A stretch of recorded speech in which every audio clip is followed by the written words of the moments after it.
Hey everyone, and welcome to the 110th episode of We're All in the Same Boat. We've been doing this for so long. I can't believe we're at 110 episodes. So I'm your host, Luke Roxwold, and today we are going to be talking about Ellen Degenerous again.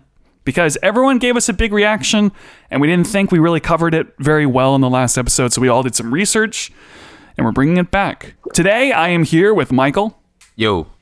Shayne. What's up? And Caleb is back. Hello, hello. Whew. All right. As always, you can check out our podcast on iTunes, SoundCloud, Google Play, YouTube, Spotify. We just added on there. Anywhere you listen to podcasts, we're there. So we appreciate that. You can also follow our Instagram at WAITSB podcast, which is really ramping up. People are really participating. Yep. I posted a poll, and I don't know if you guys post polls on Instagram very much, but I posted one, and I usually get like 10 people at the most. Like I feel good about 10. Yeah, for sure. But the polls I've been posting on for We're All in the Same Boat, like all of our different ones, we're getting 30 people with opinions throwing stuff about what they think about these ideas. Nice. We are talking about Kit Kats and Reese's, but hey, people have opinions. So, welcome to the people podcast, care about guys. what matters the most. They do. Obviously, these are the topics that really are moving America right now. That's right. Coronavirus is going down. We're like, all right, but what about Reese's? Lucas pronounced Reese's. I'm not going to say that again. We're going to move on. I actually, every Reese's. single time I say it, I'm wondering if I'm saying it right, because I say it and then I think back and I can't remember what I literally just said. Yeah. It'd be like that sometimes.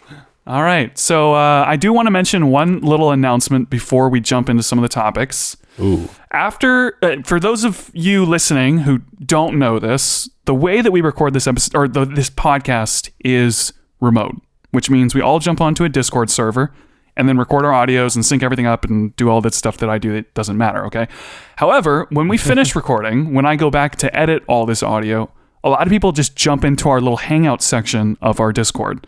So if you want to hang out with us after the podcast, that's the way to do it. Last time I had, I think, 8 different people. Stuff. Yeah. 8 different people came and hung out and then left, and some people would come and then they'd leave, and then some people would listen and then they'd mute themselves, and then other people would chime in. We talked about Star Wars and Lord of the Rings and movies and everything. We're on there for almost 3 hours. It's a lot of fun. So if you guys want to come out to that, go to my Instagram, Luke Roxwold, LukeRocksksWold, and send me a direct message, and I will send you the link to join us. It's just hangout. It's kind of like the podcast 2.0, but really chill and really fun. So join us. If you are lonely during these quarantine hours, we will be your friend. So come on down. That's right. Get in the boat, everyone. Get in the boat. All right. So, Michael. Yeah. You finally did it. You tried McDonald's the correct way. So I went to McDonald's for lunch. Can I say, I was not aware you hadn't had it in 10 years. Yeah, last time I had it, I'm pretty sure I got a Bionicle Matoran as the toy in the Happy Meal. I think that was the day I stopped going to McDonald's. That's a long time ago. So the last day they had my Bionicles there was the last day I went there. So what has randomly inspired you to now start going back to McDonald's? Well, we talked about it on our podcast like 2 or 3 weeks ago. Mm-hmm. And then I was like, well, I'm going to try all 3 of them, Taco Bell, Wendy's, and McDonald's, and really see. Because like I'm a man of like integrity. Yeah, I don't just say things and then not back it up. Like you want to back it up. I said definitively that McDonald's sucks and is barely eating the food on this podcast. And then I realized I haven't really eaten McDonald's in a very long time. I'm not even sure if I remember how it tastes. I think so. You corrected your ways. Yeah. So I think I have had McDonald's like here and there within the past few years, but not like I didn't buy it, and it's not like something like I remembered. You know, you weren't like I'm gonna go get McDonald's. Yeah, like I've like been somewhere and someone's like, "Oh, hey, I have an extra sandwich. You want one?" I'm like, "Yeah, sure." Yeah. So I was like, "You're like I hate McDonald's, but it's free. I have to have it. I can't." Yeah. So like I don't even think about the taste if the food's free. You know. So for sure. Last week That's I tried to get actually. Yeah, you're just like, oh, sweet, free food. I don't even like. There's no way this can be bad. It's almost like the thought of what is this I'm eating, as it's going into like as you're eating it is like not even there. It's just like, wait, what was that? Whatever. I don't even know. It was free. I ate it. It's gone now. Funny story, real quick. So when I was in college, I was fasting. I was doing a Daniel fast, which is like no animal products essentially. and I'll go to Taco Bell because I was in Vegan. college and get the potato soft taco and no cheese and stuff. And this is literally the epitome of not thinking about what you're eating. I ate the taco, and then like an hour later, I found like a piece of beef in my tooth. I was like, wait, that was a beef taco? What? Like I just ate it without even thinking about it. Oh no! And I was like halfway through the fast. Like it was long enough that I should have been. I was like vigilant about it, and I just like scarfed it down in like 30 seconds without even thinking about it. But anyway, so today I went to McDonald's, and I got there at 10:16, and I was like, hey, are you guys ordering lunch or doing lunch yet? And she was like, no. I was like, oh, okay, well, That's all right. a lie. And she just goes, all right, see you later. And I came back at 10:38, and the line was wrapped around the building. First of all, Yeah, lunch starts at 10:30. I think. The drive-through line. yeah, the drive-through line. There's no inside. I don't think you might be able to go to the counter and buy stuff. I didn't check, but so I ordered food. They wore gloves this time. I did get This McDonald's time. breakfast last week, which actually is really delicious, and they did not wear Yes. gloves. So you got the junior hamburger and French fries. yeah, so I got the double $3. cheeseburger off the $2 menu, and I got French fries. Yeah, it was like $3.46. Yeah, Did you get- $3. Michael, did you get the double cheeseburger or did you get the McDouble? The double cheeseburger. Okay. Because $2. Fun fact, the double cheeseburger comes with 2 pieces of cheese, but the McDouble comes with 1. So get the double cheeseburger because you're getting more for your money. Yeah, you want more cheese. Cheese is what you're after anyway. I had a friend You are getting a majority of fake cheese.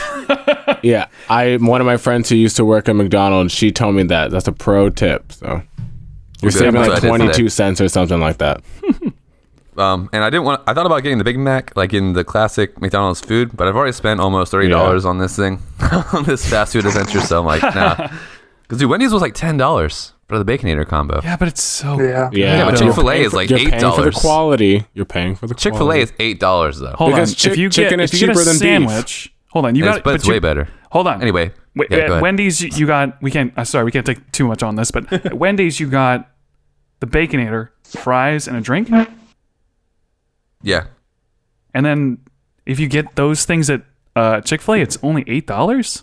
Not a I could've Baconator, sworn it but was a like, chicken I sandwich. could've sworn it was like $10 or No. more. No, chicken is cheaper than beef. Well, we have something else to research now. Oh, goodness. So Chick-fil-A. I will gladly research Chick-fil-A. But anyway, I went to McDonald's this morning. I made a video, posted it on my Instagram. Just kind of recounting my adventures. It was okay. It like wasn't disgusting, but it was not delicious. It was it tasted gray. I was just eating. It basically tasted like ketchup and Play-Doh. Oh. I don't know. Checks out. Yeah, it's bland. Yeah, It's just the there. patty even looks gray, like Shayne said. I didn't believe it. I saw it. I was like, ugh. There's no color. There's no life. You know? They just put tons of ketchup on everything. I think the taste of McDonald's is just ketchup. Yeah. So, Well, They at did least used we to know give you that a you lot are a of ketchup man of your packets. word. Like you said it, you thought it, you checked it, Okay. it was true, and you stuck with it. but Luke, you were But- so like But wait, hardcore last week. About McDonald's? Yeah, you were like McDonald's More was than- number one on your list, and you're just gonna accept No, me. no. Wendy's. No, Wendy's was my no, number Wendy's Oh, was Wendy's was number number one. one. Okay. And McDonald's, Wendy's, I think is. If I could choose one to eat, it High would be tier. Wendy's.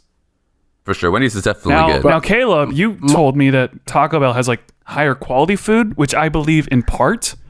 Yes. But I'm pretty sure like some of that food is not high quality. I'm sure some of it's high quality. So, that's so tricky. basically, like, if you could measure food per capita, I know food isn't people, but like, if you could measure food basically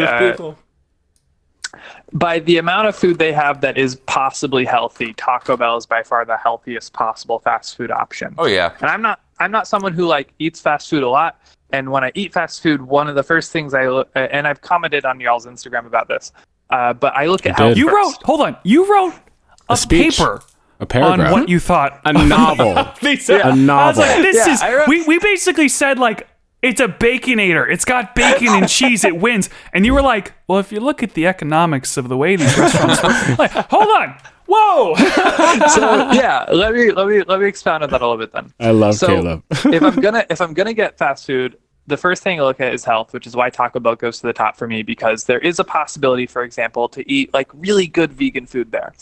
And that is because fair. at least like in the Taco Bells I've been to recently, and I haven't been to one in the States for a while because I haven't been in the States since like April of 2019, although I was briefly in it in December. But in London, they have really good Taco Bells. And you can order on like a digital menu without going to the cash register. And you can basically create your own meal. So you'll get a, you know, a gordita. Yeah, you can do that in the crunch. States now. You can, okay, cool. Awesome. Yeah. So that factor is a big deal because even if you do the same kind of McDonald's situation where you're ordering digitally, it doesn't allow you to, edit your meal the way that Taco Bell does. It's like And so it's you like have the future. But Yeah, wait, you have but the thing is, I just want to point this out. You know, if you go to the best McDonald's and you go to the worst McDonald's, it's gonna be a night and day difference. Like I know the McDonald's in New York. Yes. We said this in the last podcast that the McDonald's in New York's, the McDonald's that are in New York have so much technology, and you can get like these giant burgers, and it's just like a whole nother experience. It's almost like going to like Shake Shack or something. And so I wonder if the absolutely. Taco Bell that in London is the same way, where it's just like the Taco Bell company was like, these are the ones that really matter, and then there's like a bunch of other cities where like, yeah, just put one there. Let's get on the cardboard It beef. doesn't have to be that good. I can send some links to the server in a bit, but there have been articles that are based in studies that have been done that determine that Taco Bell has the freshest ingredients and is like the best for your health. Again, per individual item on the menu. Obviously, you can get 10 Crunchwrap Supremes, and you're not going to be in too great a shape. But those are also amazing in terms of taste. I would say though, to the note of McDonald's though. Every country's McDonald's is wildly different, and I highly recommend if you're ever traveling outside the U.S., there's actually a YouTuber. There are probably several YouTubers who like try every McDonald's in the world, and I will say like living in China, they had like hot dogs on Big Macs. It was awful. I've watched. Did you say it was awful? The hot dog on a Big Mac was a really bad idea. But but the McDonald's in China also had popcorn flavored ice cream, which is insane. I've watched some of those videos because in New York there were some things that were different than like in Virginia. I said, this is interesting. I didn't know McDonald's had different things on their menus, so I did research and I was like, wow, other countries have like things that I would never expect, like pizza. I think somewhere has pizza. Yeah. Like, what? Dude, in Germany, I don't know this is true, but I think it's true, and so we're going to pretend like it's true. In Germany, apparently Taco Bell has like beer. Yes, that's true. Yeah. Oh, in London as well. They have the Taco Bell cantinas. What? Oh, it's so cool. Yeah, it's awesome. I don't like you walk in. Yeah. Wait, Taco Bell doesn't have beer in America? I don't think I've ever thought like, dude, I'm eating a McDonald's. I wish I had a beer with me, you know? Well, if you go to Amsterdam, I'm sure there's a lot of people who do. If you go to Amsterdam, the McDonald's, they actually give you a glass of beer, not like a red Solo cup. What? Like a glass Amsterdam. Of beer. And in fact, they don't have the quarter pounder with cheese, obviously, because they got the metric system. So what they call it is a Royale with cheese. Ooh. Oh, I've heard of that. I've actually heard of that. I forget where I It's not like the 55 grams of cheese. Yes, that is where I heard it. I knew. I saw some video where people were talking about this in a car, and I couldn't remember what it was. And it's Pulp Fiction.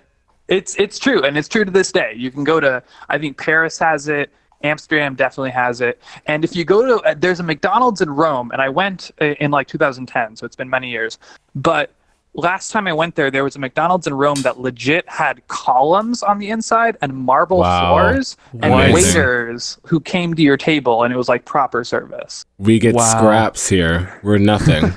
Yeah. The American McDonald's just doesn't even work half the time. Like in relating general. this back to the Instagram post that I said, the reason McDonald's is second place for me is just familiarity. I can go anywhere in the world and I know McDonald's fries will taste the same. The Big Mac will taste the same. You know, there might be other items on the menu, but there are like certain things that you can just count on every single time, no matter where you're at in the world, kind of like Starbucks. Which is why, unfortunately, Wendy's falls to the third place because Wendy's actually brings me the most joy.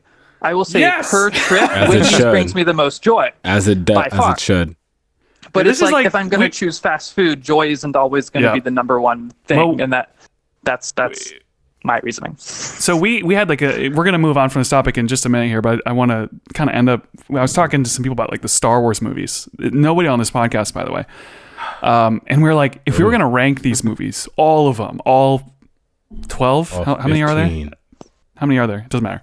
If we were going to rank them, like what would it be? And I was sitting there thinking about the movies, and dude, it's so difficult because it's like, well, this one is terrible because of the editing, and like, well, this one is terrible because of the story, but it's got Luke good, so it's like, and then this one's good because it's iconic, and then this one's good because it's got the best effects, and like this one has the best action, and so then you're like, well, how do I rate these movies? Because I would rate Empire Strikes Back in a completely different way. Again. We're not talking about this right now. I don't have the heart. But I'm saying I'm saying that this is the same thing with the fast food, because we're like, well, this one brings me the most joy.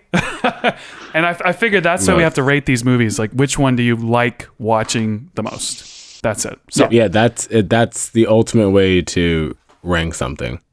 And that's why I think like when you do these rankings, if you have a factor that you want people to rank them based off of, it makes it easier, because like each of those restaurants, I love them for different reasons. And so if you were ranking it on health, obviously Taco Bell number 1, familiarity and joy, though, other restaurants take the lead. And so that's kind of my little. Well, it depends on the person's priorities too. I think leaving it open-ended gives you more options to argue.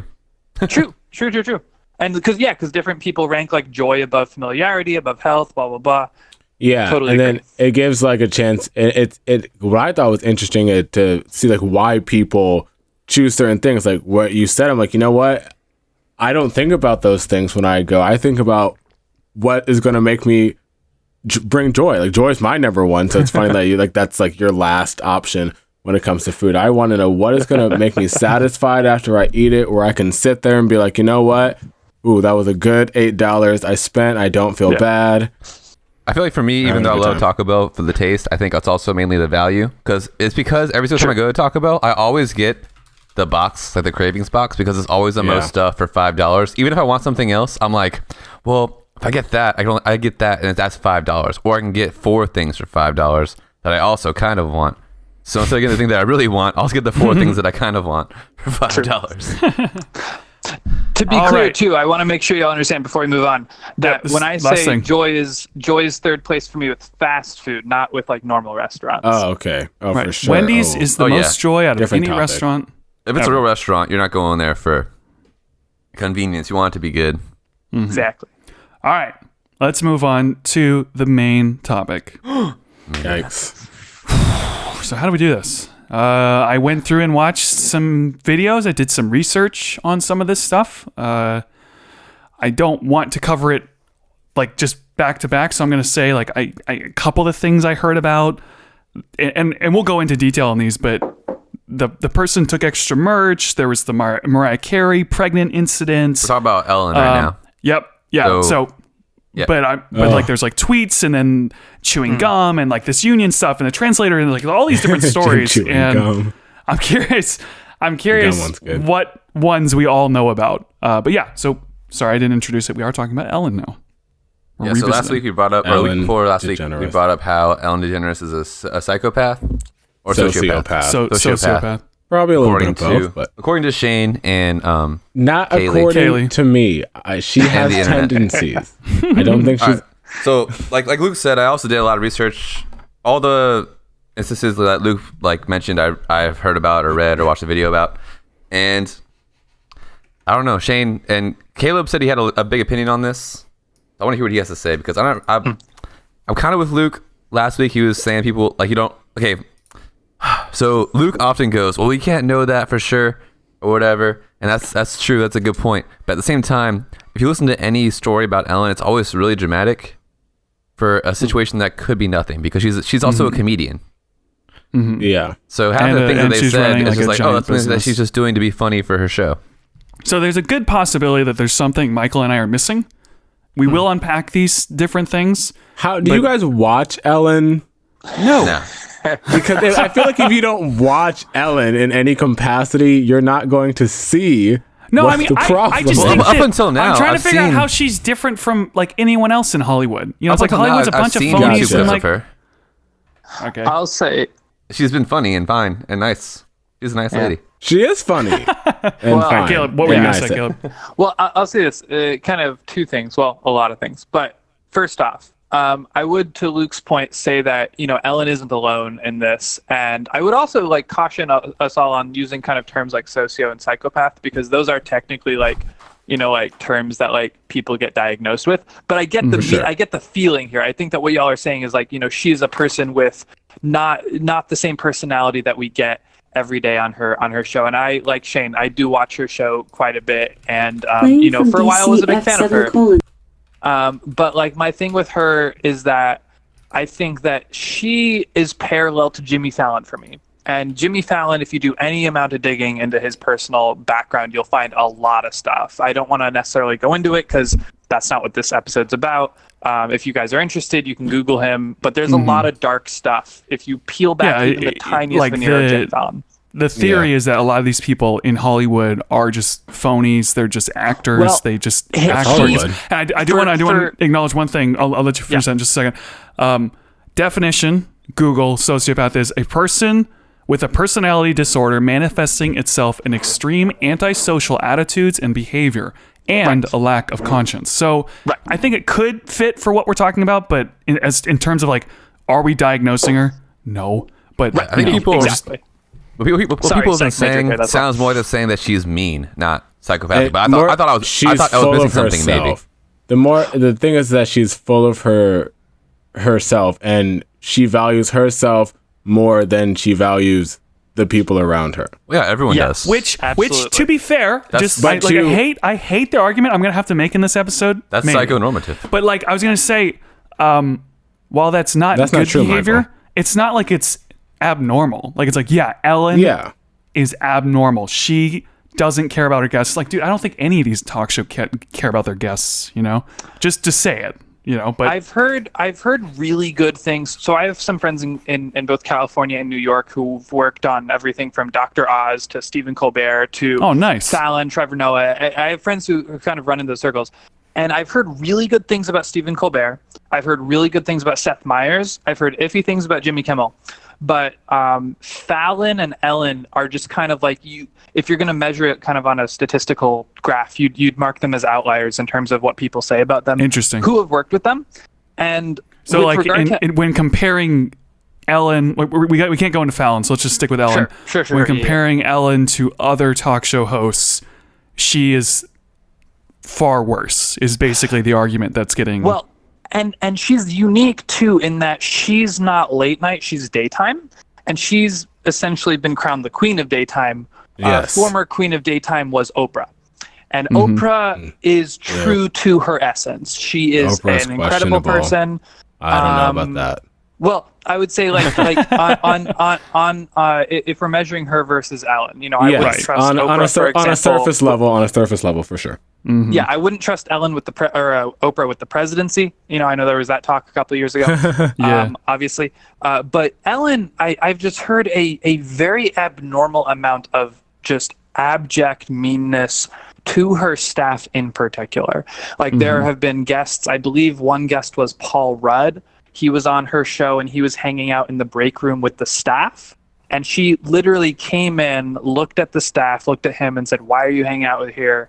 I heard that story about Russell Brand too."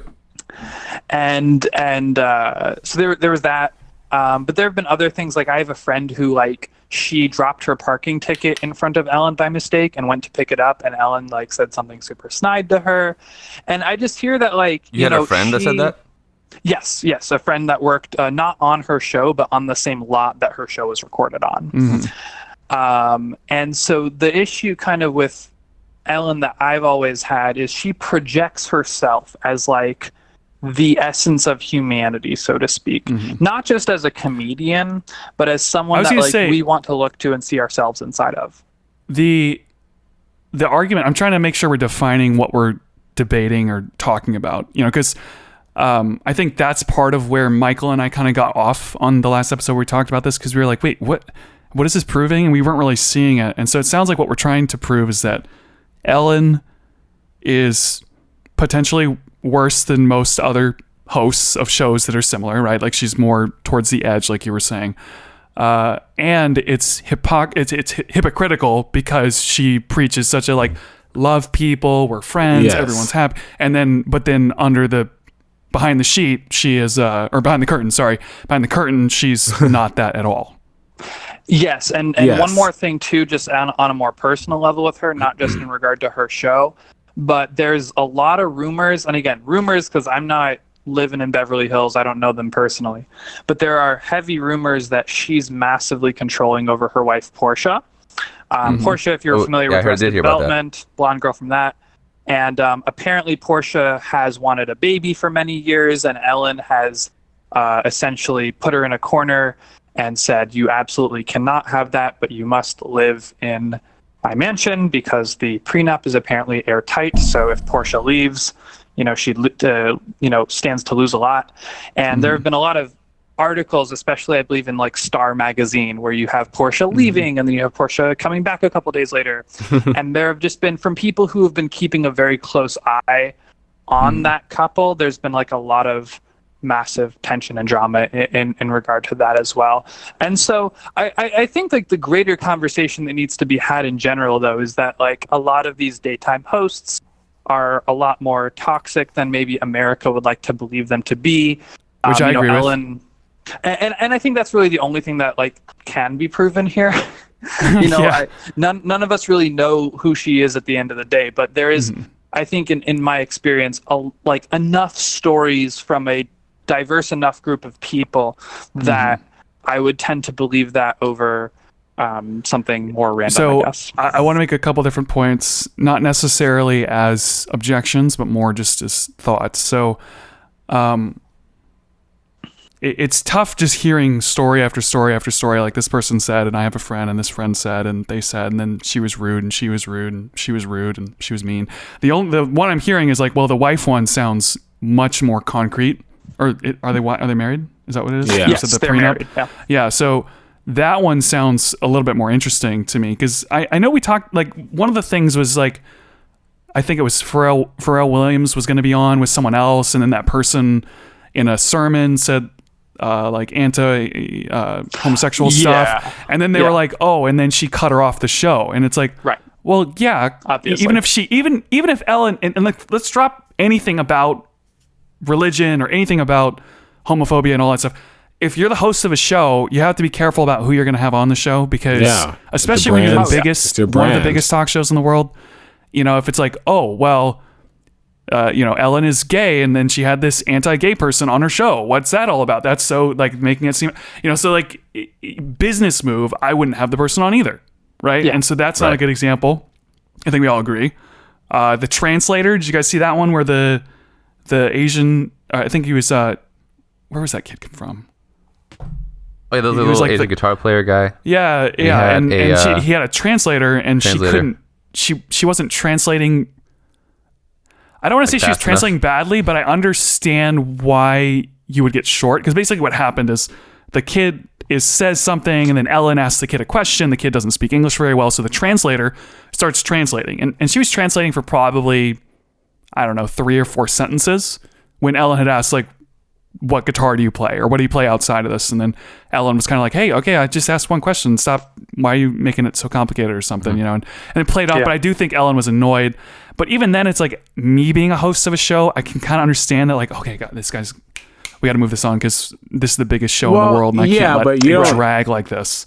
But you don't want to make the guests feel bad for doing something. I get it too, but we all have bad days. I've snapped at people at work before. I don't have a camera filming. When you have 25,000 bad days in a season, that's another argument. If that is also what it is. it's different because it's different when you're like you have a bad day at work. And your job isn't to perform or look good at work. Your job is to do whatever your job is. Her job actually is to look good at work and be nice and like have people like her. So even if she's not and entertain, yeah. So if someone is lagging the show, like that's trying to be funny entertaining. and it's just flopping in some areas, or she's just like not preparing because even with the last time we talked about when she had Katy Perry on the show, and she like was like, "You've never been married," and Katie's like, "Wait, yeah, I was married to Russell Brand. You gave me presents on the show," and she goes, "Oh yeah, I forgot."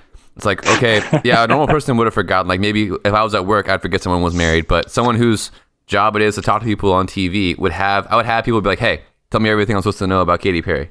Okay, And- cool. Now let's go. Like, Yeah, but she can only do that in was- so many shows. I'm not even trying to defend her. She has to, But I'm like, she has to do it you're every like, single she show. should do her job perfectly every time. No. All I'm the saying time. that for some of these things to be mistakes doesn't make any sense because the whole point of being a celebrity is looking good in public as much as you can. So But that's like, yeah, I know, but that'd be like saying, like, Luke, you're really good at videos, so why in the world would you ever let a bad video get out? And it's like, well, dude, no, it's just there's so many like, layers to that. If you were gonna talk, Luke, if you were gonna interview somebody on the podcast, and it like you would try to find out, You would if do there's your anything research. you should or should not say But- before you talk to them. I know. I And would you're do that's my not even your research job. for the first 400 episodes I do, and then She has people doing it for them. Hold All on, she has to do is have them I'm say just, it. Tell it to her. I'm just saying that, like, you can't say, like, this is their job, so why would they ever do it badly ever? And it's like, well, they're gonna do it badly sometimes.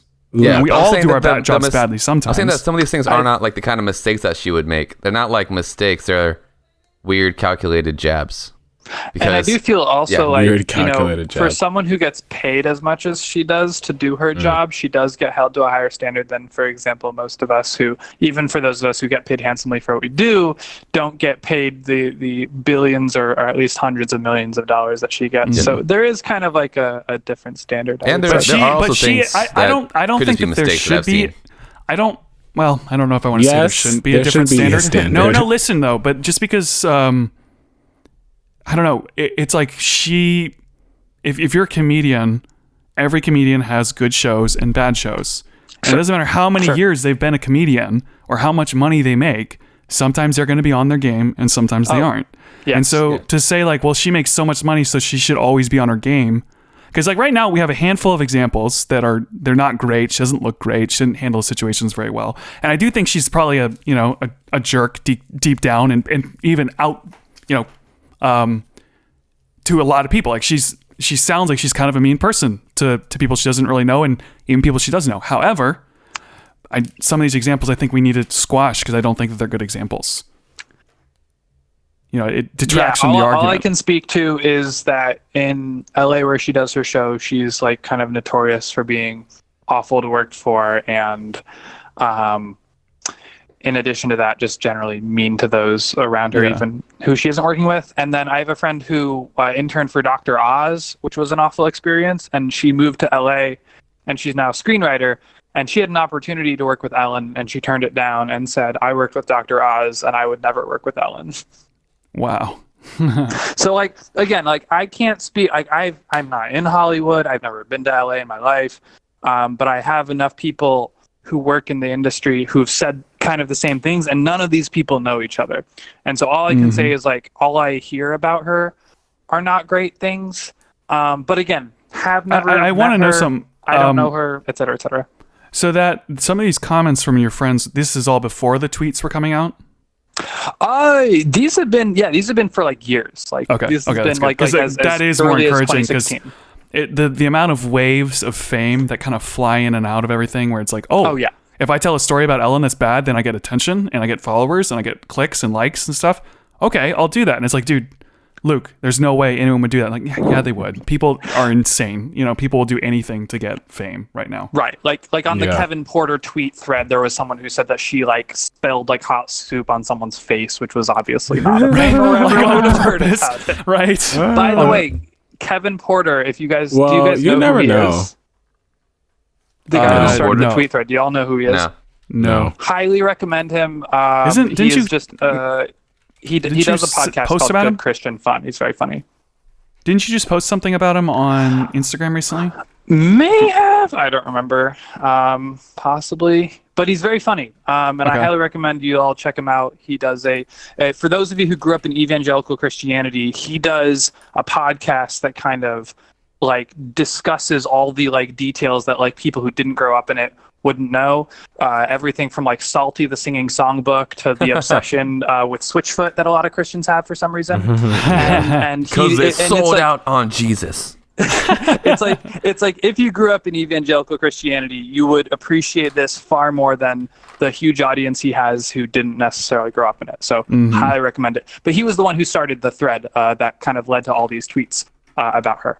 Yeah, so we did cover that a little bit. And that one was tough to kind of unpack in the moment because it's like a tweet and a bunch of tweets came in. And I think what Yeah, what half of I'm them have to be, missing out like, on fake. is the wave of this building up. Like everyone's like, I think she's mean. I think she's not a good person. I think she's not a good person. And then over years of that suspicion, then this tweet comes out and it's like wave, boom. Now it all falls. And that's when everyone's like, yeah, I think so too. I have a story too. And I have a story too. And I think that's partly what I'm missing. You can call me a simpleton and you can call me Shayne, you're a simpleton. whatever, but I'm a very easy person to convince sometimes. And all I'm saying is there's a reason why Finding Nemo 2 is called Finding Dory, and it's because she is full of herself. That and there's conspiracy no just keeps other coming reason. back. There's no other can't find reason why Nemo that It again. movie has took nothing so to do long. with the fact that everyone loved Dory in the last No, movie. It has it nothing to didn't. do with that. Nothing to Has do with that. nothing It to didn't. do with the fact 'Cause that you wanna know Disney why? is always capitalizing on the characters they know will make money. Because you want to know why, Luke? Because Ellen How is a come- sociopath. Because how come Ellen had to be the executive producer? She had to be the lead character, and it had to be named after her. I know, but maybe they asked her to do that. Because Like we don't maybe want to Disney find probably Nemo again. wanted We her already to do found that. Nemo one time. If Nemo gets lost again, that's stupid. That means Marlon's a bad parent. We just send a whole movie showing him becoming a great parent. That would destroy everything Disney has built. No, you guys, I would everything believe Disney has that. built. I would believe that if the movies weren't within a 10-year gap, I would believe that. But 13, 15 years later, and Ellen had to put her foot down and be like, this movie's only getting made if it's about me. I will say, But she's the only character that had a Finding Dory felt backstory. like it was the same movie as Finding Nemo, just about Dory. I would have I- liked I them don't to get do me a Toy wrong. Story. I love Dory. I never love saw Dory. I never So- saw Finding Dory for one. But I pretty will, good. in its defense, if I was gonna pick a character to do a It's not spinoff Finding of, Nemo, though. it would be Dory, because she doesn't remember anything. So you're like, well, how did she get there? Where was Yeah, she? you wanna know her path. And Dory so was a if great it was like, dude, let's character. look at what's his name, Marlin. Marlon. Let's look at Marlin. It's like, Oh, that what was would be his life boring. was normal the whole movie until Finding Nemo, until Neo wasn't needed to be found. You know? Dory was a great character in the first movie. They did not do Dory justice in the second one, and I blame Ellen. So Fair enough. This is so interesting to me. I Well, need I feel like I gotta research some more. Not to I gotta sound like research I'm the trying to lives. reduce the whole watch thing. Finding Dory. Act like it doesn't matter, but why does it matter? Like, what does it change if Ellen is like super mean? I mean, Well, I there's think you could it's say something because- about prestige and respect, Yeah, where it's like, it's well, we be- all hold her to a high standard. A lot of people respect her. She's considered like a hero. She's given a lot of rewards, and it's like, well, wait, she's kind of a garbage person. We shouldn't do that. And two, it's no one wants to see a potentially not that good person get paid tons of money when good people can be paid tons of money. But Or all the better people who are getting paid, I could say. but most people who are getting paid tons of money are not good people. I know. Yeah, I I'm was not gonna say, saying Ellen shouldn't have her technically- place, but there are people who are nicer and do better things for people that should be number one and on top. Technically, She needs to go down to number 3. The Ellen is not getting paid a lot because she's a good person. She's getting paid a lot because she's a good entertainer. Because she's Ellen. Unfortunately, I we're feel like she's we don't- fallen off though. Well, She sure. has. I mean, she's not even. I don't like Ellen that much. She's I don't old. think I don't think she's that funny. She was funny before. Like her comedy was funny before, but I think she's. All I see is like a plastic smile. She's like Fallon Yeah. to me, where she's just all fake. Oh no, I she, hate that. Yeah, that's to Shane's point. That's my biggest issue with her too. You know, she was hilarious in the early 2000s, late 90s. Even when I started college in 2010, 2011, she was still pretty good. yeah. But now she just looks, even on her show, she just comes off as such a cynic. She And, can't- again, I don't think She that got too necessarily big. makes her a sociopath or anything. But I think that, people imbue upon her a personality that doesn't necessarily exist. And I think it's Yeah. worth talking about that. For example, Kelly Clarkson, who, from what I Yes. hear, is a great person. is and taking has a her great spot show. in the next 5 years. Yeah, absolutely. her And spot.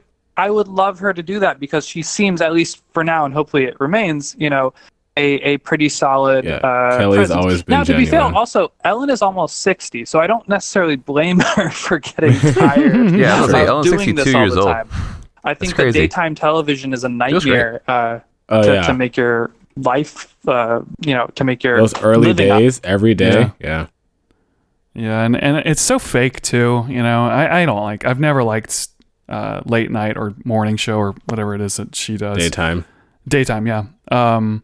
Because it's so fake. It's like you're literally watching a script being read to you, and acting, and it's not a podcast, but it's like, dude, let's make a very cheap TV show, and it's like, how do you make it cheap? Daytime TV is supposed to appease to the masses. So it has to be like as stale as possible. But I honestly, I was wondering about that. You know, I was watching some of the, I saw some of the TV shows that kids are watching now, like a lot of the Netflix shows and stuff that kids are watching. Mm-hmm. And then I went back and I started looking at the shows that I grew up watching, and I was like, no wonder I was so dumb.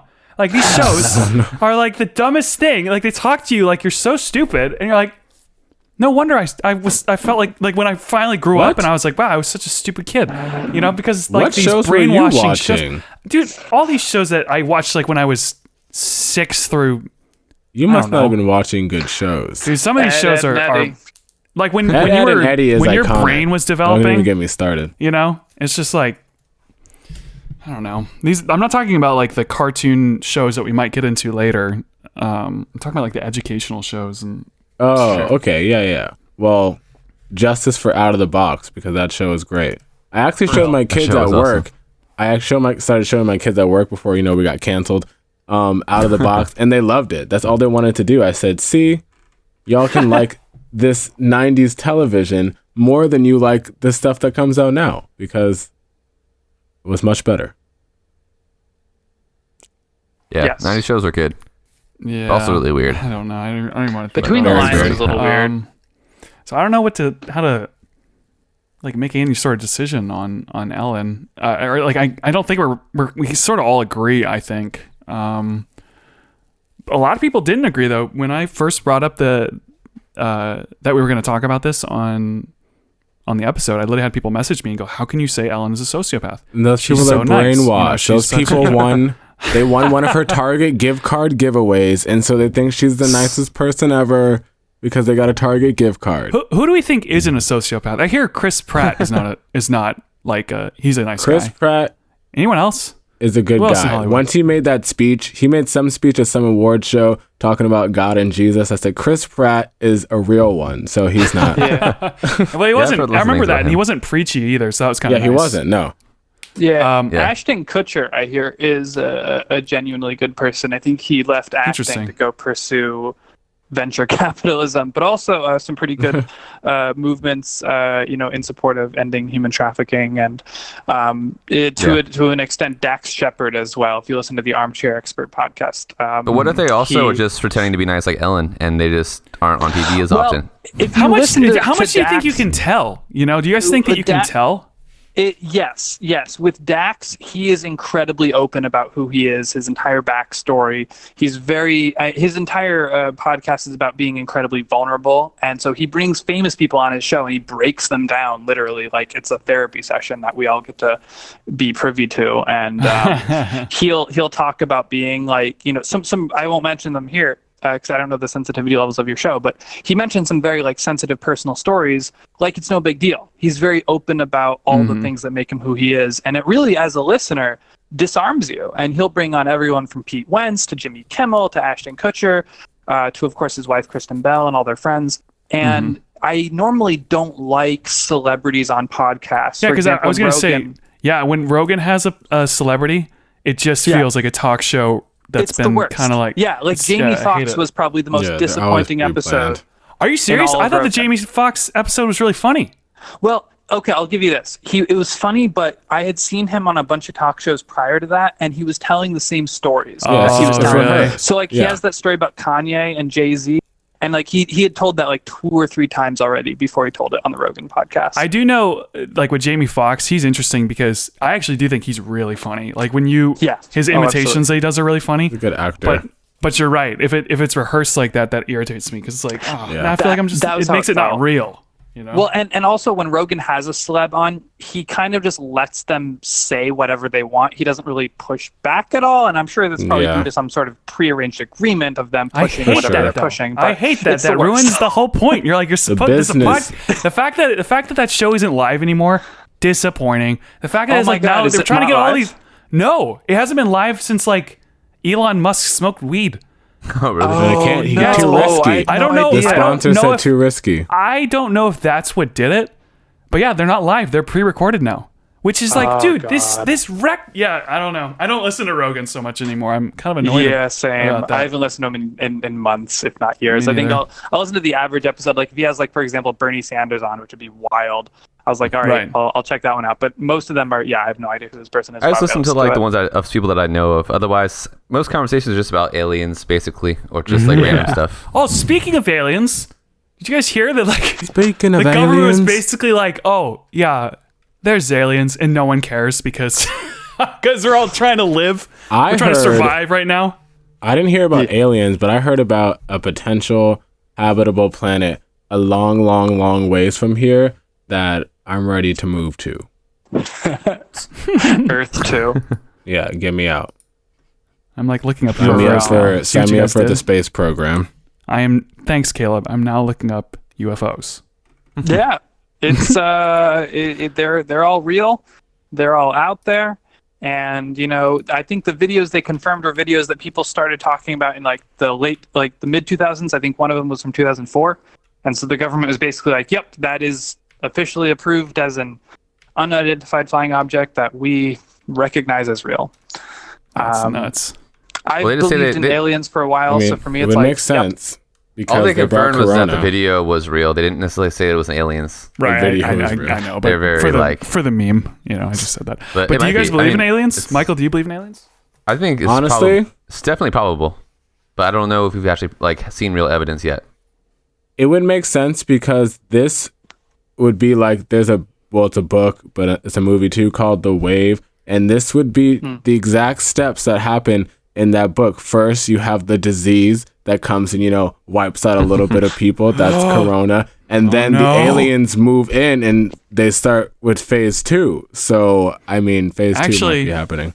That's a good point. We did basically line by line of the script repeat Contagion. Yeah, It's literally for we're real. literally in that movie, and so it's like, well, what alien movie is going to be the sequel that we're gonna just start saying. living next? Who knows? 2020. But I think, just on the question of do you believe in aliens, I in the same boat as Michael, I feel like, but I think that there has to be something. I would be very disappointed if, space is so vast and we're the only things, Well, you'd be disappointed, Yeah. but do you believe in it? Like, do you think more? If you had to bet money, would if you I bet had that to there bet are money, if I had to bet money, I would say yes. Yeah. for that. And I would want to believe The that's odds true. are insane. Like, there's billions and billions of stars and planets that are out there. Like, there's got to be like some kind of life on one There's of got to them. be something. It's more improbable for there to be nothing than for there to be like multiple other life forms out there. Even if Here's it's like another version of us just far away. Here's think- the big question, though. Is it life forms that are infinitely more intelligent than us? Like, what are y'all's odds? Like, what would y'all Oh. put money on in terms of their level of intellect compared to ours? Because, of course, So- there's definitely, like, with Yeah. infinite possibilities. Well, there's gotta be a a spectrum, because if there's like, man, I'm Joe Roganing now, but if there's like now at look least what we're doing. We're five- literally talking about aliens, just like Joe Rogan. If Can we there get a are script? five- Can we get a There's some- script before we start this conversation so that we can do it Yes. just like Joe Rogan? Yeah. Or just like Ellen? But if there are 5 other like planets of life, at least 1 or 2 of them is going to be like light years ahead of us. But yeah, I think like in movies, they're all it like they depends go on to how another planet, time they're moves. always more advanced than us. I don't think that's necessarily the case. We could run into like Yeah. another. What if like, we're more Stone Age advanced than planet. someone? Yeah. No, right? what if we're number one? That's the question. Like, where do we fall on That'd the be so spectrum? sad if we're the top. It's got to start somewhere. And even We trip over our own feet and we're like the most intelligent human being. and even from a religious standpoint, I think it makes sense. Like from a Christian standpoint, if our God is like creative, of course, why would he stop creating after making one thing? And even other creation Yeah. stories, like creation stories from other religions and other myths, are like there's a world on the back of a turtle. I'm sure there's like a lion and like a seal out there that also have worlds on their backs. Like it's not even from a religious standpoint, it's not even a problem. I think if it knows people's philosophies. Yeah, I think Yeah. it's easy to deny it, to be like, no, there's no way that is true. And it's like, why? Because Yeah, it wrecks why? everything I believe, and then I can't believe anything. And it's like, well, it doesn't. It doesn't It change doesn't anything, wreck really. it. You know? It's just something else. Just like Yeah, evolution and a god could exist, or aliens and a god could exist, or, you know, Yeah, whatever. it could be such a thing that you know that there could be other life forms, but we're just not supposed to know about each other. And God created everyone and been like, all right, you live in your own separate domain over here. You live in your own separate place, and let's, maybe Or we one day live we'll in have a a big party. Or we live in a zoo made by aliens from another planet. Ooh, yeah, that's a whole nother yes. trippy What if topic in and of the itself. simulation is aliens just like moving us around like we're dolls or puppets? Very possible. Think about We're that a all, lot. we all have our own loops. After all, Westworld taught us that. Yeah, really. Surprise, we are all NPCs. I have a Damn friend that actually was 100%. I had a friend that I was convinced only existed like around me for a while. Yeah, I think you might have said this before, but say An it again. NPC player. Yeah, I don't Well, remember he's- this. What was this? I don't think he's an NPC. He's too interesting and weird, but like he and I have been friends ever since we were little, and then he moved away for a few years, and then he came back. And when he came back, he kind of lost touch with most of his friends except for me and like one or two other people, but they were all people that I was really connected to. So he never like hung out with people outside of his house without me being there. And I remember I talked to him about it one time. He's like, "Nuh-uh." There's that one time I rode with Joey to Mason's party. I was like, "Yeah, the party that I was at, that I planned, that I asked Joey to pick you up and bring you to. Like that only happened because of me. Yeah, you're like, Even Joey was when just you a were side not with quest. me, even when you were not with me, it was because of me." And he was like, "Dang!" Like he thought about it for a second. He's like, "I Dang, don't you're know." right. And dude, it always sucks when you find out you're an NPC. That's not a good day. You never know. You never know. Oh man. All right, Caleb and Shane, you guys want to argue about cartoons? Are you guys ready sure. for this? All right. Okay. So Let's the do it. rank it that we're gonna do today. I don't know how much I can participate, but I'm gonna try. The rank it for today is Disney Channel versus Nick versus Cartoon Network. And Nick's not here, I'm so out. Disney Channel's gonna beat his So, butt. and I want to say this conversation should be in regards to childhood. I think specifically cartoons, Oh, I have an because answer. I just realized. you can Go, get sorry. into the live action stuff. But then I think that's a different conversation. But we can Yeah, talk about the cartoons. live action Cartoons stuff too. only. This but is I think cartoons. cartoons would be a more specific thing. I think it's good. So yeah, I will say I know Caleb has a story that he would love to share, and I actually want to probably just let him go with that first. But I want to say about the three, I had different time periods with all three. I was a Cartoon Network kid, then I was a Nick kid, and then I was a Disney Channel kid, and they're all very specific time periods. And I had long story short, I had someone who lived with me and my mom for a little bit when we were like taking care of him while his parents were like in the Navy. And so he was like 3 or a few years older than me. So he watched Nickelodeon when I watched Cartoon Network, right? And he would never let me watch TV. And I would, because he wanted to watch Nickelodeon. I was like, I want to watch Cartoon Network. He's like, Cartoon Network is for like, kids. That's for like both kids. And so then when I'm like, you know what? That's just for kids. Oh, Right. That So I works out grow great. up a little bit and I'm like, you know what? I'm ready for Nickelodeon. So I tell him I want to watch like Nickelodeon, right? Thinking I'm cool. And he's like watching Disney Channel now. And so I'm like, great. So then a little more time goes by. And then after that, it's like, you're older and whatever. But, so yeah. But remember, you have to rank it as I of know. right now, not in the past. I know. Wait, Caleb, that's what's difficult. Before you give any answers, Shane, Caleb, what do you think about some of this? All right, so I agree with Shane that I think we should definitely stick to cartoons on each of these networks because you can't get into it. We'd be here all night if you want to go Drake and Josh versus Zack and Cody versus Wizards Ooh, away from the oh place. my etc. goodness, Drake and yeah, Josh we'll versus be Wizards here. and Cody, no a problem. long conversation, so we're not going to go there. I'm fine with that. I also think that it would be interesting if we could kind of set different eras because similar to Shane, like, I was on Cartoon Network, Nick, Disney, and then back to Cartoon Network, depending on the era, because they've Yeah. all been genius in different ways. I do think it's one thing that is particularly interesting is that a lot of times we think back on our cartoons of yore as more innocent, more genuinely good than, for example, Steven Universe and Regular Show and the Adventure Time series and I the like Rick and Morty Regular Show. series, which I would, and I want to come here with a little rant to posit that the writers of Disney Channel, and I would say even Playhouse Disney, were on as many drugs as Pendleton Ward, who I mean, they're all adults, and they all live in like crazy cities. I want to say, there's no Caleb, way they're not on drugs. To your point, the Disney staff are definitely on drugs. There's no way that Disney can come up with some of these magical little things without being on drugs. So I agree. Absolutely. Hey, I think the writer of SpongeBob was not on drugs when he came up with that show. The writer of SpongeBob was definitely 100%. on a lot of drugs. 100%.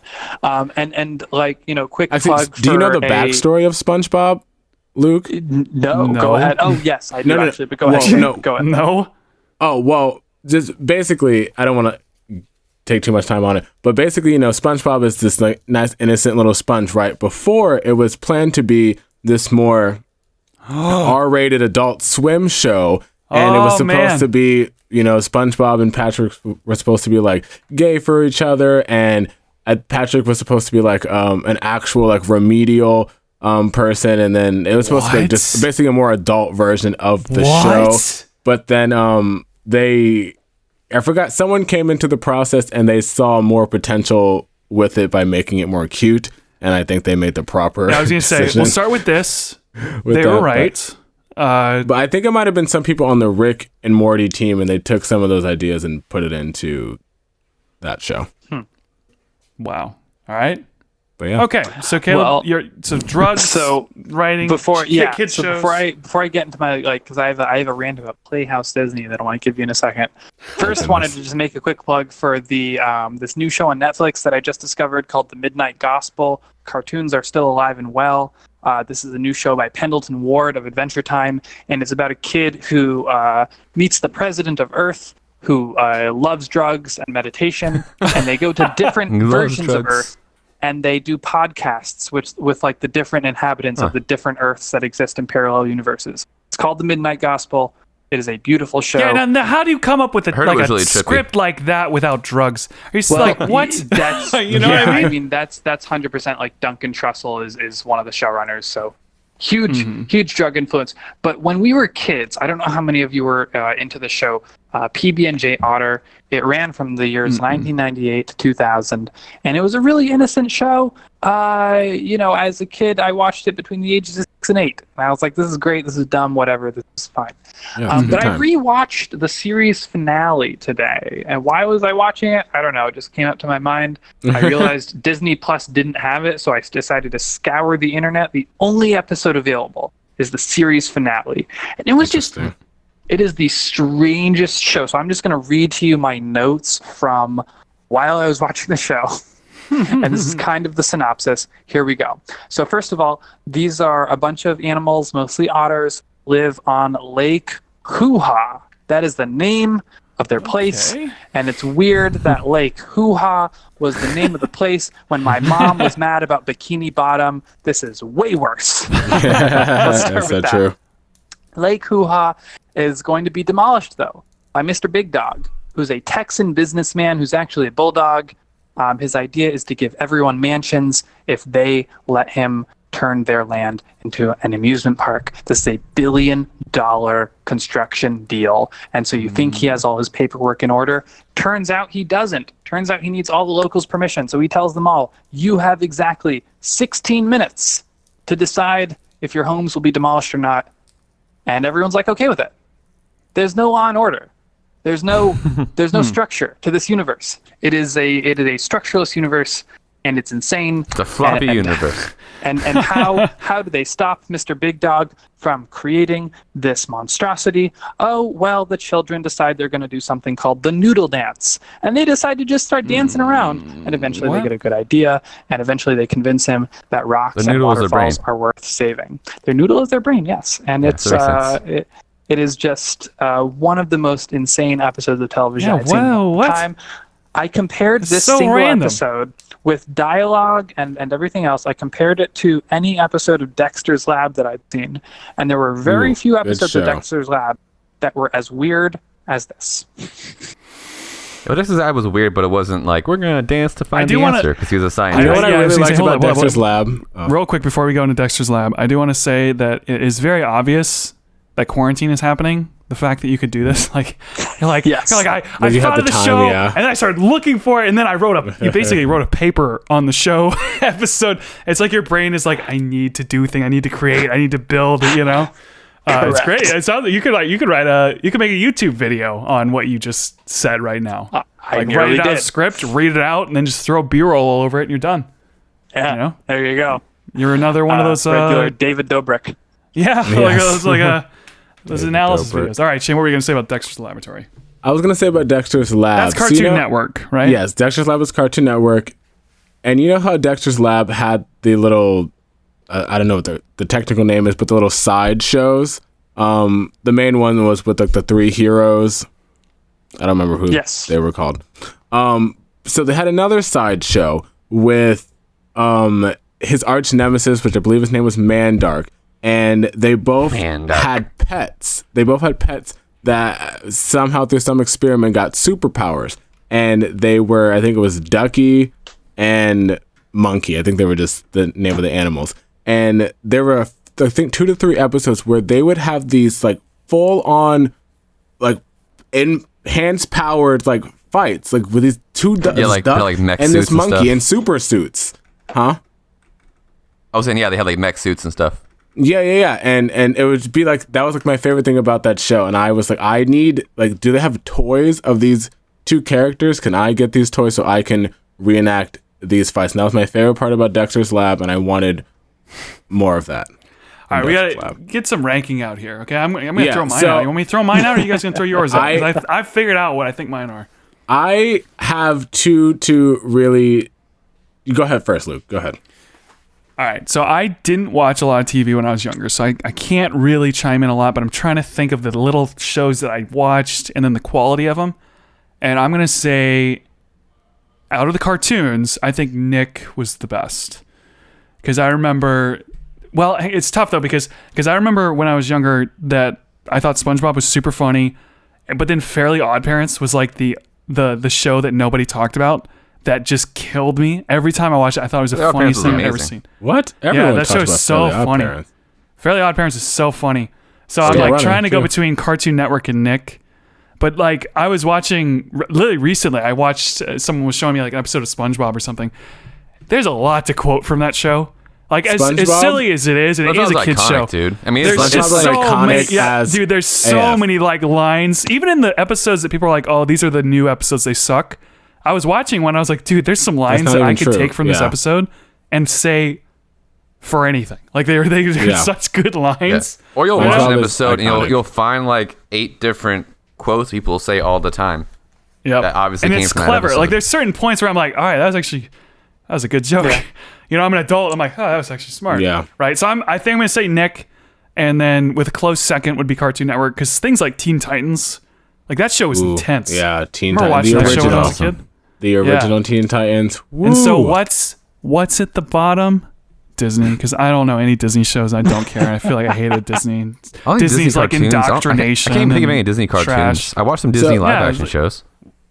There were a lot of Disney cartoons. Shows I didn't like. There were a lot of Disney. I will argue for Disney's live action shows. I think they had plenty of good live action shows. What cartoons does Disney do? They're cartoons that I think. What do they even have? I will say this. I feel like I saw a couple Disney cartoons. They were, and almost all of them were just like, let's make this show. Kids are so stupid. They'll watch it. Then they'll buy the toys. That's it. And like, that's what the shows felt like. They just felt like trash shows to me. Kim Possible was good. Kim Possible. They had American. Do you remember American Dragon, Jake Long? That was a good show. That show was good. No, I didn't watch it. They had. I don't know if anyone watched. Like, I liked the show called Dave the Barbarian, and I also liked the show called Brandy and Mr. What is it called? I never saw those. I didn't have cable Brandy and Mr. Whiskers. Dude, I don't know. These are really rare. Those are two really random obscure shows that I know nobody watched, but I was like, these shows are give so me good. a good Barbarian every episode. Give me a good Disney show. He said he watched Dave the Barbarian. Oh, nice. A good Disney cartoon. I think Kim Possible takes the top for cartoons by Disney. Yeah, but I was a young boy. I was like, I'm not watching Girl. Like, I didn't watch that show. Yeah. So I remember I've I used never to seen like that show. I used to keep it a secret that I watched Powerpuff Girls until some of my guy friends started Powerpuff talking Girls about is a Powerpuff good Girls. show. Powerpuff Girls is freaking awesome. That's Cartoon Network, but that was a good show. Phineas Are and we- Ferb. Phineas and Ferb. That's like new though. 100%. Is that a That's good the show? question is, I don't That's know. Here's the new. thing. No, hear me out. I don't know anything about it, but I know it's really popular. But I've never seen anything from it that I Phineas and ever Ferb- really got. What's the appeal of that show? I think it's got some funny jokes. I mean, Yeah. I know people who like it a lot, and I respect their tastes on lots of things, but I don't really think it's that awesome. Yeah, it's okay observational humor sometimes. It's kind of one of those shows that always has the same formula, and they mix it up in pretty funny, creative ways. Like, it's always like, oh, what are we going to do today? Oh, we'll make this invention. Yeah. Oh, something bad happens. Oh, okay, it's fine now. And then there's a I don't platypus know. going on spy missions. Right. Yeah, I don't know if it has replay value, but in its time, I thought it was really good. Recess was also Disney, which was a Yes. really good show. wasn't allowed The to watch Proud that. Family. So you weren't allowed to watch Recess. The shows I wasn't allowed to watch, there's no, like, common Logical denominator. It didn't really make any sense. I also wasn't Johnny allowed to watch Bravo. Doug. That was Johnny Bravo was Cartoon Network. Yes, it was. Yeah. Yeah, Disney. That's about like really it though for Disney. They didn't really have. I too said many that's Disney's the cartoons. bottom. Is Disney on the bottom for all of So us? my In terms question of before I cartoons, give I think. before I give the official ranking for me, what are the barriers we're using in terms of timeline? Because for example, Disney has the Clone Wars right now, which is Yeah. an amazing show. Also, Rebel something, I forget what it's Rebels. called, but Star Wars Rebels. Yeah. That is. I haven't watched much also, of either of like, those. I gotta if you're catch up. interested in Star Wars at all, like expanding the mythos, way better than any film. Those shows rock it, and I mean, The Mandalorian intersects with those Yeah. shows. With Wait, the finales guys, we've do seen you it. guys remember the Cartoon Network Clone Wars show? That Yes, happened, which like, was that, like, also miniseries? extremely good. Yes, was that amazing. Was actually Yes, almost, It's like Clone Star Wars Wars on and Samurai Cartoon Jack. Network. yeah. When That's did what it was. so But when did wait, the Clone to Wars answer show? Caleb's question, to answer Caleb's question, the timeline I wanted to stick to like 90s, 2000s. Yeah, So, like, the ones old you stuff. watched, Cool. the ones you watched as when kids. you were a kid. Because Growing up, okay, yeah. so Okay, when I sweet. grew up, I watched the Foxx Spider-Man show. I watched yes. X-Men Evolution. I watched a Godzilla show when I was really young. It was like a Godzilla like I have a Godzilla fight game on other Sega. monsters. Yeah, and then okay, Shayne. Out of nowhere. I'm trying to think of what else I watched. I just didn't watch a lot of cartoons. Jurassic Park. I've obviously saw like, Fairly Odd Parents and Spongebob and a lot of, or like Foster's Home from Imaginary Friends. Like I saw some of those Yes. shows, Good show, but I yeah. didn't I watch love them a lot Foster's. though, Ugh. Yeah, I didn't have cable, so I would like get like the tapes or Reach out to DVDs your in the friends. library and watch them, or I'd watch them at my friend's house or my grandma's house or something. But I didn't really like watch them on a daily basis. But I have my rank, I think. And, for me- okay, so what I'll do is, Michael, have you go. But just to clarify, the ranking is shows you watched when you were a kid, and now thinking back on it, like were those good shows, or were you just a kid watching stupid kid shows? Sweet. Yeah, And like so that's sort of how I think we're rating them. So go ahead, Michael. third for me is probably Disney. I think they had some good right. cartoons, but it's not as many. Yeah. And they weren't as like good in the long run. Second would be Cartoon Network. Cartoon Network had like Danny Phantom. They had the Danny Phantom's Clone Wars. Nickelodeon. Oh, okay, never mind. They had Samurai Jack. They had really only Samurai Jack and like the Clone Wars things. The only things I like from Cartoon Network. Oh, and Dexter's Lab. But those shows were like so freaking cool that it made up for it more than Disney. And then Nickelodeon for me was number one for sure. Because Nickelodeon had, just for Avatar: The Last Airbender, I was like a teenager when that came out. Avatar is pretty And good. it's still my favorite show. Like I didn't really watch all of it until I was an adult, and it was amazing. Yeah. I named my dog Zuko after the Aw. that Nice. guy in that show. Yeah. Like it's the best show. I knew that name from somewhere. On top of that, you got like I can't think of other shows now besides Avatar. Oh, Jimmy Neutron was freaking awesome. Jimmy SpongeBob, Neutron, of course. for sure. SpongeBob is just iconic. I know people think it's kind of stupid sometimes, but I don't know why. People SpongeBob is is shaped stupid. all It of our is sense of many stupid. humor. conversations. It is stupid, but it is well written. Yeah, I I've think had there's a many lot of good jokes conversations in that show. with people saying watching especially parents, I work with kids who say watching SpongeBob will make you stupid. And I said watching SpongeBob will make you hilarious. But there was one kid, he was 9 years old, and there was SpongeBob would play like in the game room, and he would be like talking about SpongeBob, and I said, "Oh, I used to watch SpongeBob, when I was like your age," and he would be like, "What? SpongeBob was like a new show?" I said, "No, SpongeBob's been out for like over 20 years." Yeah, you don't know anything. And he was like, "Yeah, well," he Shut said, up, "Well, kid."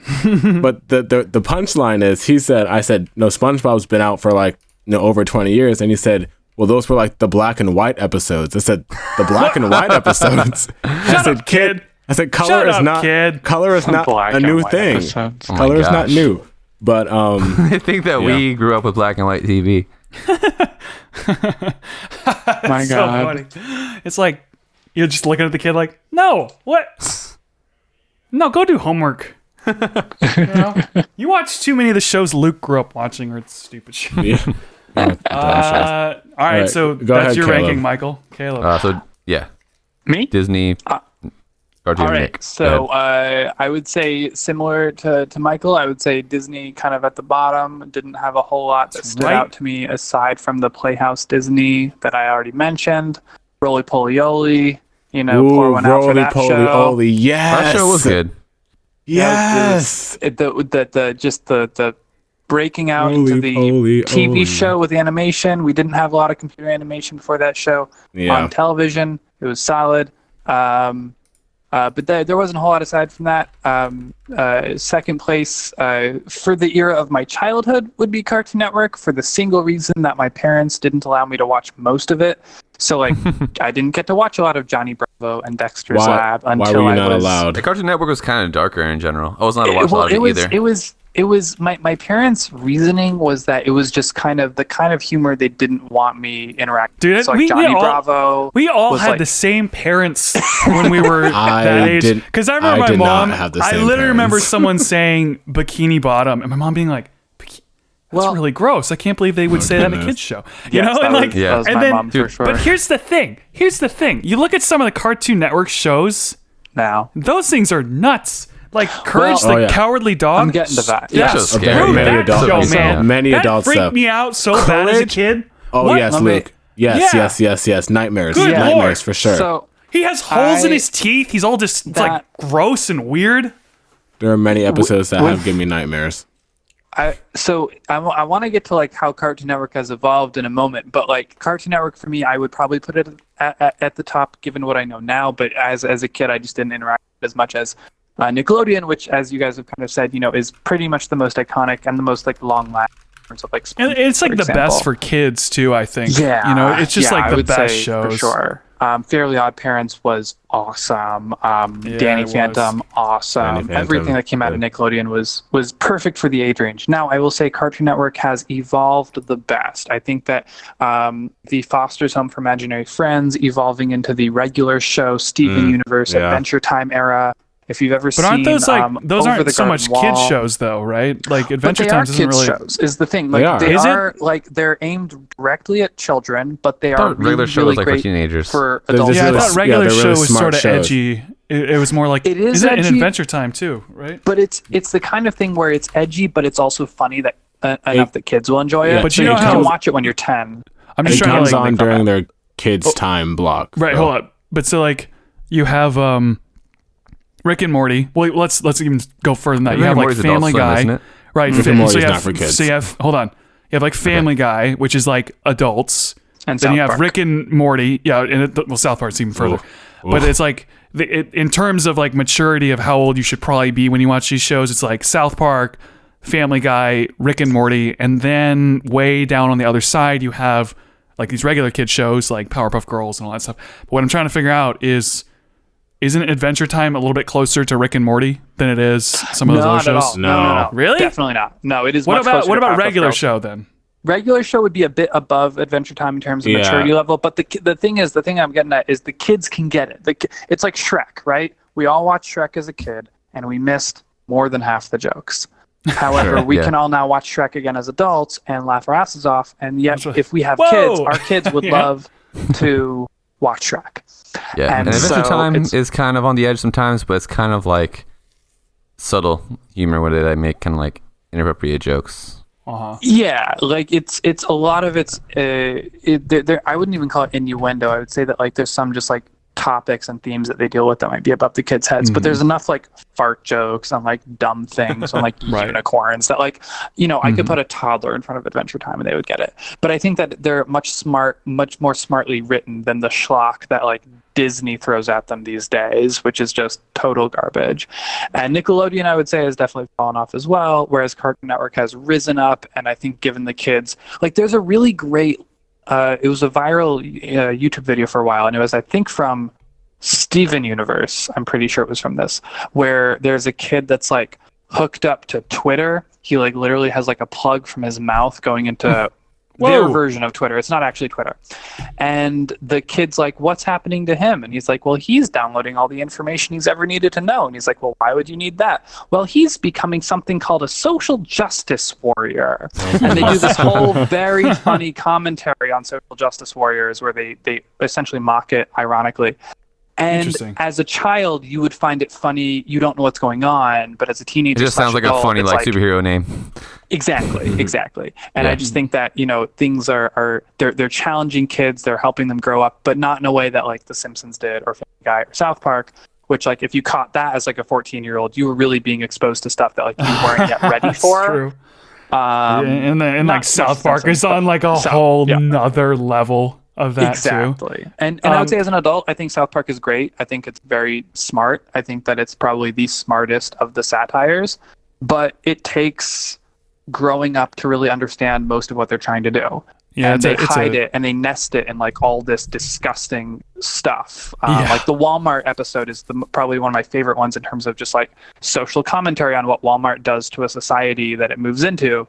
And it's hilarious and dumb, but there's also stuff to it. And I think that Cartoon Network is walking their kids towards that in a more healthy way and getting them ready for the next level. So in terms of your orders, what did you say your number one was, or did you not get that yet? I got a little confused. As a kid, I was Disney, Cartoon Network, Nickelodeon, 100%. But I think that Cartoon Network is currently the best. That's right. Okay, I see what you're saying. All right, Shayne, what's your answer? So I will, just like everyone else, Disney is at the bottom in terms of cartoons. I really like their live action shows. That's what I more so relate with them. So between Cartoon Network and Nickelodeon, these two were, my peak childhood. And so I have a lot of, as an only child, I watched a lot of cartoons because I had no one to play with. So I have a lot of connections with these shows. Like we're on Cartoon Network, there's stuff like Teen Titans. There's a Codename Kids Next Door, which is amazing. People can say whatever they want about Ed, and Eddie. Ed and Eddie is iconic. And Cartoon Network also has, which I think is their real strong point. They have Toonami. And Toonami was just at its prime, was peak entertainment.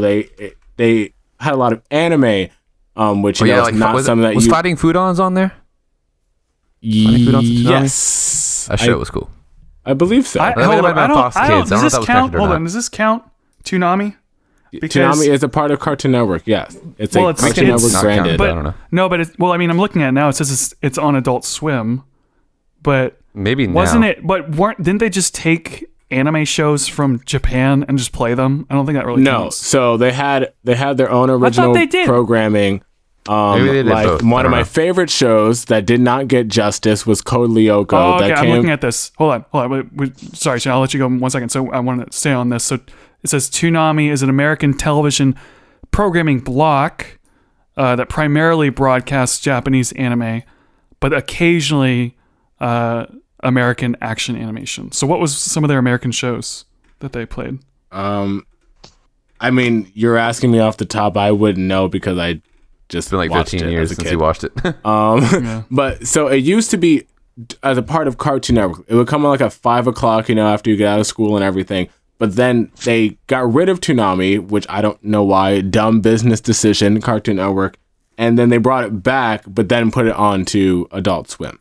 Yeah, I see this which too. Adult Swim doesn't make any sense to me anymore because Adult Swim starts at 6 o'clock when it used to start at like 10. So I don't.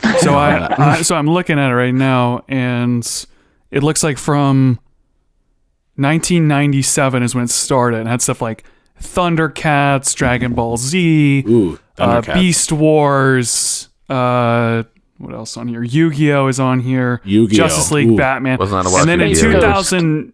Oh yeah, if you were upgraded, you weren't. And then in 2012 is when it moved to Adult Swim and had stuff like Bleach and stuff like that. Yeah. Okay. All right, so keep going. So and I'm then- really curious to see. So where, there's what your there's last one is. then Foster's, which is one of my favorite cartoons, and then of course Pokemon and stuff like that. So Nickelodeon. Wait, was Pokemon you know, Cartoon Network? I don't I know. thought that was WB. I think it was WB. It moved to Cartoon Network. It was on many. It was on a couple of different. It was on 3 different networks at a time. But it But primarily that's comes also on a Japanese Cartoon Network show, now. isn't it? We just dub over it. Yeah. Yeah. Yeah, so these don't count because we're just stealing shows from other people and playing them. Well, it's like, I it don't. doesn't. It like, has Nick- to count because it that's has- what you associate. I only well, associate I don't- Pokemon with but that. that'd be like me saying, dude, my favorite producer is a producer who plays other people's movies, and it's like, well, he didn't make. It's just, I don't think it counts. I think we got to stick with like what was originally on that. What was I produced. think there's justice for that because they changed a lot of things in these dubs, but we'll go with that. All right. But It is- Nickelodeon. you could make an argument for it. That's fair, but yeah, I think for so- the sake of this, So Nickelodeon had, shows like Hey Arnold, which is my first movie I ever saw in theaters, front row, worst decision of my life in terms of going to see movies, but I had a really good time seeing the movie. They had I'm blanking. My favorite cartoon of all time, Rugrats. Love Rugrats. Rugrats was Wasn't the allowed to watch that SpongeBob of Nickelodeon. Really? Yeah. I didn't watch that show either. Why? In that- What's wrong with was- Rugrats? There's My something mom had wrong a with it. squiggly line of boundaries. I could watch SpongeBob, but I couldn't watch Teletubbies or Barney. This is a plot or twist. Where Spider-Man. Michael and I, we had the Wait, same. why We had the same. Teletubbies? We had the same mom. Teletubbies is kind of creepy. My I mom can thought understand that Teletubbies one. was weird and it'll make me stupid. Interesting. Your mom is basically thought what I said at the beginning of this episode, where I was like, "Wow, no wonder I was such a dumb kid. I watched so many stupid shows." Basically. Your mom was like trying to combat that by not letting you watch Teletubbies. I Makes wasn't allowed to sense. That watch show's just a Rugrats bunch of- because my parents knew that I would become rebellious if I acted like Angelica. That's exactly. That's why my I mom. think that my was mom the wouldn't let us same watch, reason we Arthur wouldn't for watch that it. Are reason. you kidding Yeah, me? no, actually, hold up. Literally, I think God's honest, that's the truth. I think That is hilarious. I think I remember. I think you just jogged my memory, Caleb, because I think it was something like, I think my parents said, we don't let you watch that show because we don't like the way the kids talk to the adults. Yes. I think it was something like was that. big. Now, Dude, were you my- guys real also quick. treated this way with things like Power Rangers and Teenage Mutant Oh, Ninja yeah. Turtles? Because My parents literally- my parents No, literally I asked did me- watch those. They I literally was allowed said, to watch Mike, where do they get the anything. power from? Not Jesus, you can't watch it. That's literally a conversation I had with my dad Well, about Power Rangers. Hold up, I know that I was wasn't. my mom with Star Wars. I was not allowed to watch Star Wars as a kid Wait. because the Force was like replacing the Holy See, Spirit. this is what my parents didn't make any sense. My Oh. mom Wait, showed me Star Wars. My mom didn't make any sense. We have to stop because for 1 second. So I love Michael's like, my dad was like, where'd they get the power from, huh? Power Rangers. Where'd the power come from? Not God, can't watch it. But here's the thing.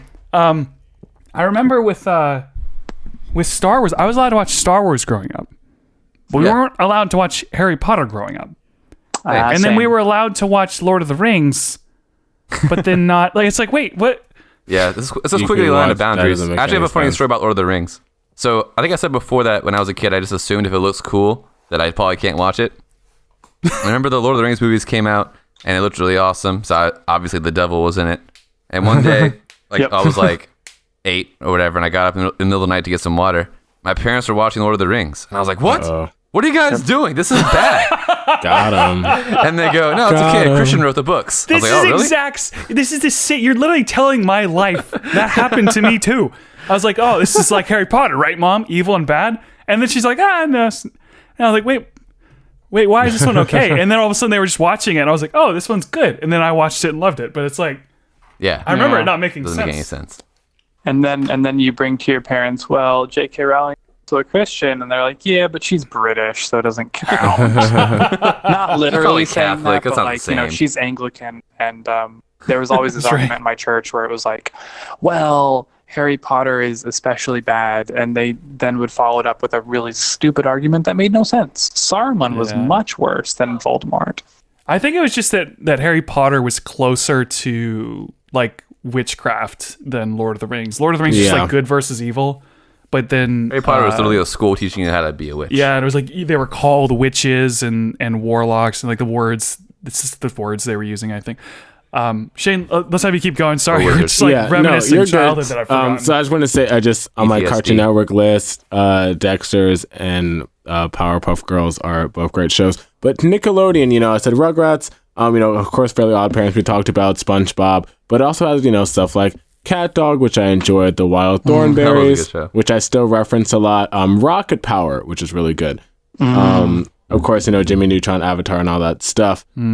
So, for me, Cartoon Network has shows that are, I think, the ones that I really enjoyed the most were very like action heavy. They were usually ones that involved like some type of combat or some type of adventure. The shows on Nickelodeon that I really enjoyed involved a lot more at home topics, and they were more like, hit the heart type of shows.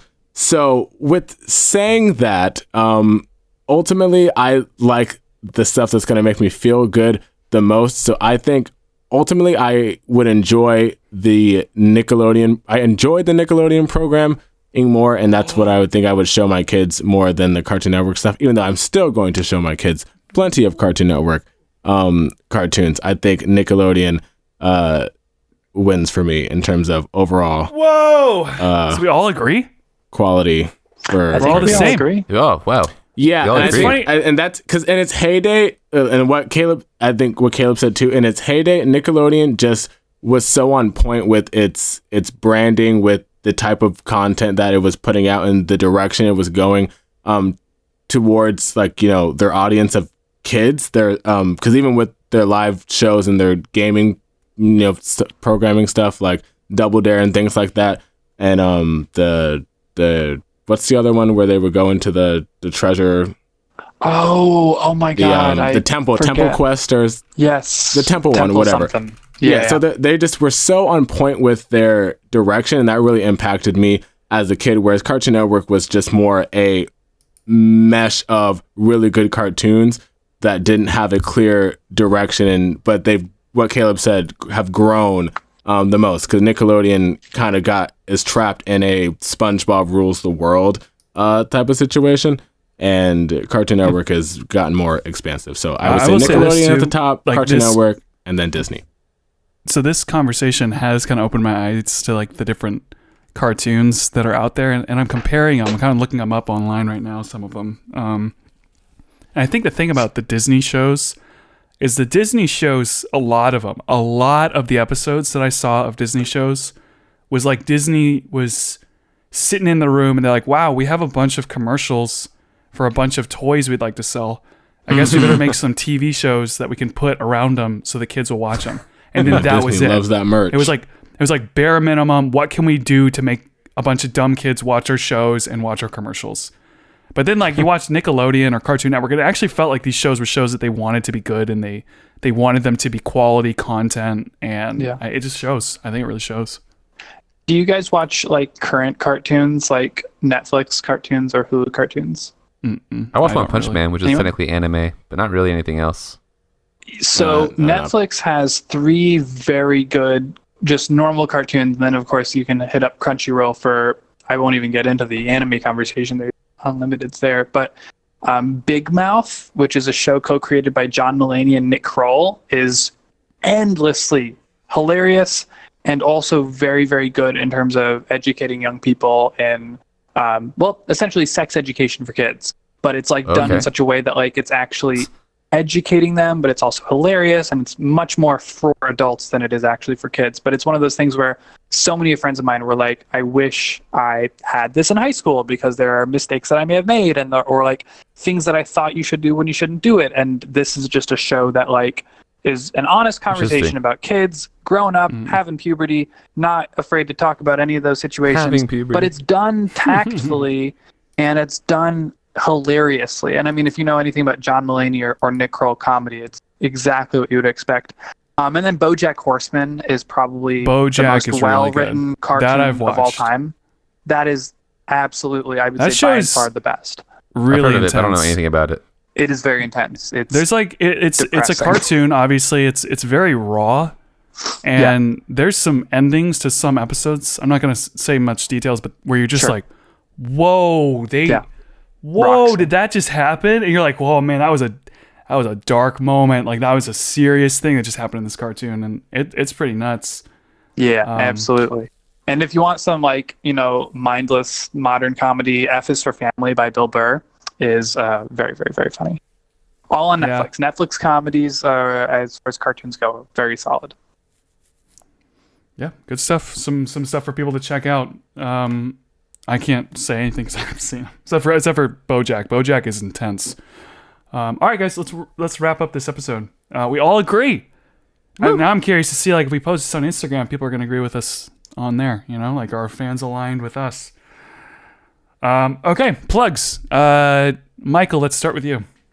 So follow me on Instagram, MyKolDimas. It's Michael Demas. Michael spelled weirdly. Demas is my middle name.